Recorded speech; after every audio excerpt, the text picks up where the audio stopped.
Hepinize merhaba millet. Bugün size TikTok'ta çıkan yeni bir efekti göstereceğim. Hemen uygulamamıza girelim. Uygulamamızı artık ezberlediniz zaten. Görüyorsunuz sağda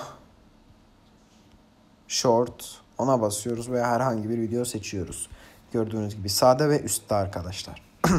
Öyle sopa diyorum, değnek gibi bir işaret var. Ona basın, herhangi bir videonuzu seçin. Ben direkt Pablo, benim köpeğimin videosunu seçeceğim. Siz istediğiniz şeyi seçebilirsiniz. Yükleniyor. Gördüğünüz gibi arkadaşlar, bunları ben fazla tercih etmiyorum. Yine de sizin de keyfinize bağlı. Arkadaşlar ilk bir ses seçin. Sesi nereden seçeceğinizi de söyleyeyim size.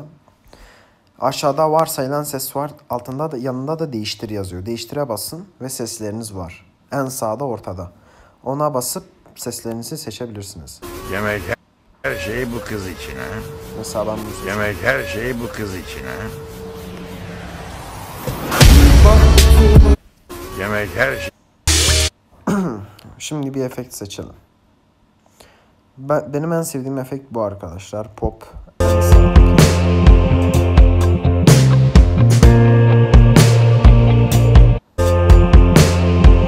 Siz istediğiniz hepsini koyabilirsiniz. Sanatsal da var. Bu kızlar için çok iyi, güzel.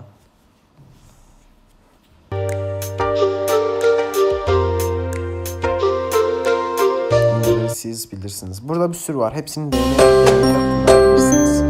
Sağ popu göstereyim. Şarkıtıralım. Cihaza kaydet. Şarkıtırılıyor. Hastalandım arkadaşlar. Fazla video atamıyorum size. Şimdiden özür dilerim. Hepinizi çok seviyorum millet. Videomuzu izleyelim.